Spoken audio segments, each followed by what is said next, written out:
They still have a big net worth advantage, a little bit over 15K towards them. Yeah, No-Tail, of course, brilliant for just pushing these lanes out. Yeah. But this will give RTZ and the rest of EG some very much needed farm space. If they can get farm on top of their buyback surplus, then the next engagement they take might be an item that makes the difference. Silver Edge is what Universe wants to build. Could be very, very good, especially in the duel. Reducing damage output, even if it doesn't break a passive, could be the move. Let's see if we're getting any fun level 25s around the corner. Of course, Universe getting towards 25, that'd be a fun one. RTZ as well. Not necessarily the most fun. I mean, is Count's Leash going to be any extra useful this game? I mean, maybe. Not bad. I mean, there's no BKB on the TS as such. That was so close. And I think maybe what scared him there, was that an Observer Ward? No, I think he placed a sentry and then realized that he was, no, that was an Observer Ward actually. Yeah. He already had the sentry down, that's what happened. He did 100% CRTZ there. So close. If he gets that hit off, that's a dead Crystal Maiden, most likely. Pretty much for sure.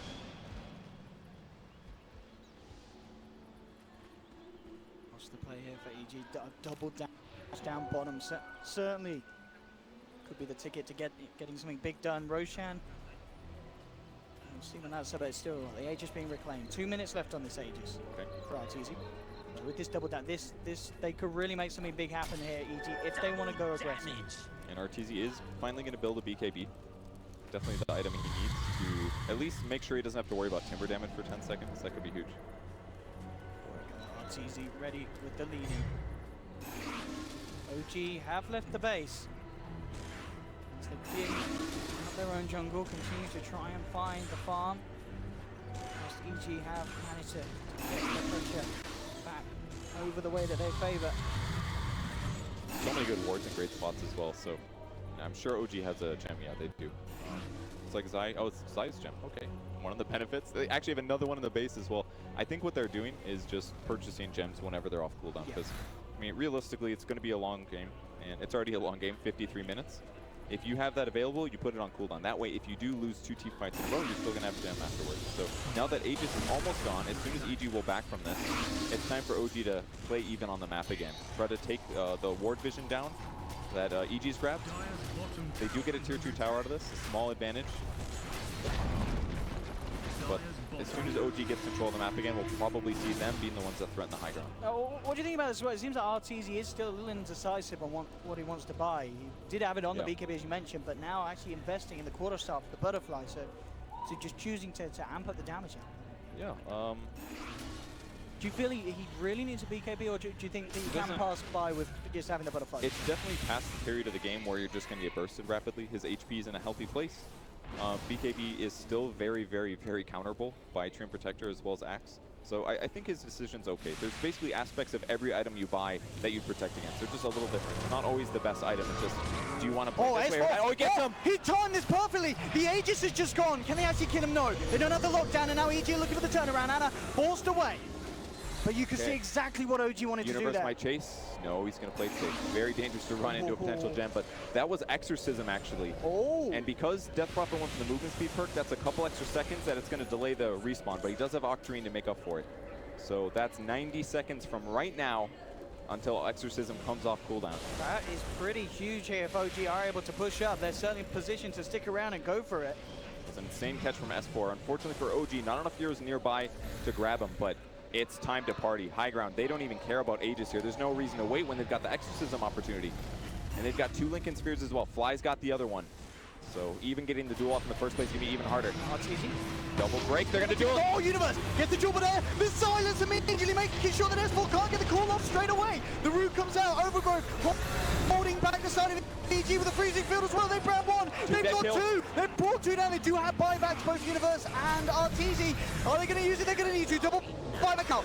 Leading chasing again. S4 trying to pull some out. Back to Berserker's call. Yule's set up onto No-Tail. Have the control. There's the silence. RTZ looking to move forward, but the Lotus Orb there for No-Tail. Removes the silence, gets himself back up. OG have forced 2 big buybacks out of the side of Evil Geniuses yet again. They're going to keep going. They want to get some kills. There's another Shrine up, though. That was the first thing. The Shrine on the right keeping Sumail super survivable through Zai and his damage resistance, but it's time to pressure if they can get those heroes again. 20 seconds until Exorcism, though.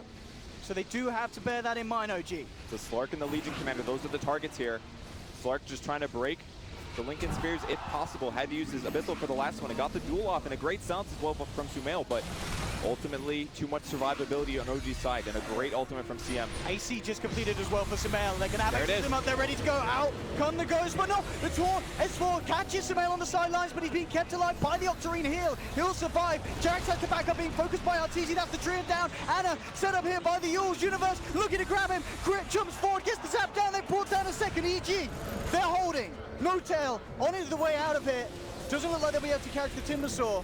But again, a great hold from Evil Geniuses, bringing down 2. As soon as the Exorcism was there, they were ready to go, and OG just needed to get the hell out of it. Absolutely. They're making the duels work, break the double Lincolns. It happens at almost the same time, and they instantly get that duel off. The tier 3 tower does fall, but at this point in the game, I don't even think that matters. It does allow for easier sieging later, but now you just have to go deeper to hit those barracks, which means that all of your supports are in a weaker position. And we certainly saw it there. Arteezy was also able to hit the back line. He wasn't caught by the Berserker's call from Axe. The overgrowth was basically wasted because Arteezy used Dark Pact at the perfect time. And it just seems like the silence from Death Prophet is what's winning them fights. It really is Sumail. I mean, what's the cooldown with the Octarine? It's something That's so small. It's like 3 second downtime. Yeah. Just constantly silencing people, and maybe a mistake in the Triumph build. If he had his own Lotus Orb, he could remove the silence and get the ulti off when needed. But it costs him in that fight big time. The Hex is a great idea, but if you're getting silenced 3 men every single fight, that's better than Overgrowth. And look at this, Crit, he's got an E-Blade. That's a choice right there.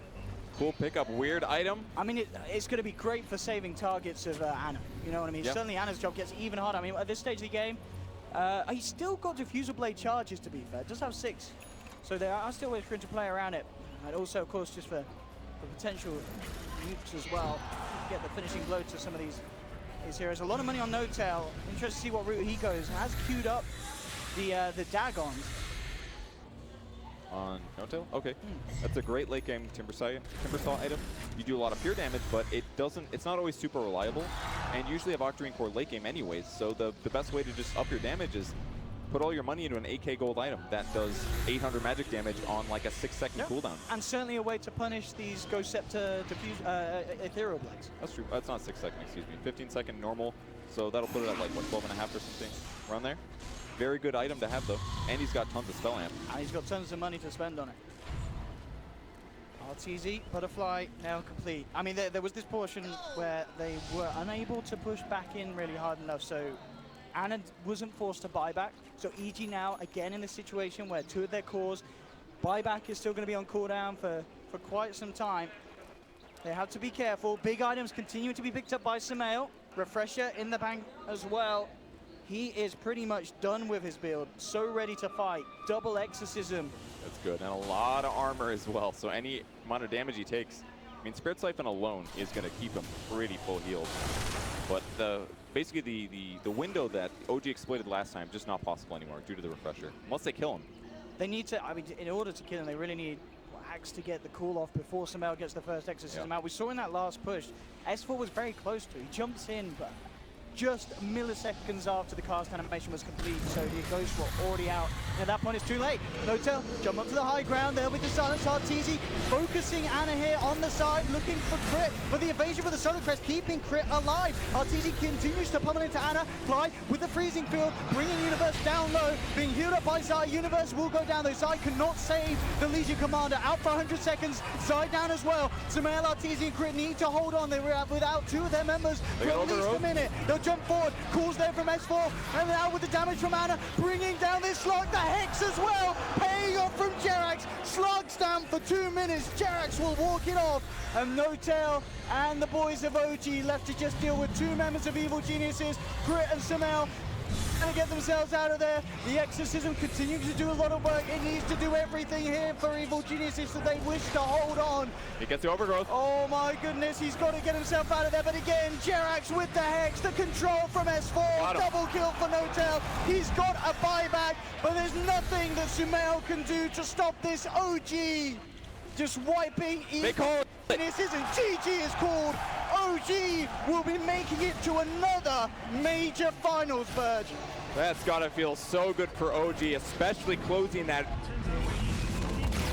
was from the start to the end, but they pull it through. And finally, EG leaving their base. The fight was so much more straightforward for OG. They didn't have to blow all of their big cooldowns. JRX especially, I'm watching him that entire fight, wondering when we're going to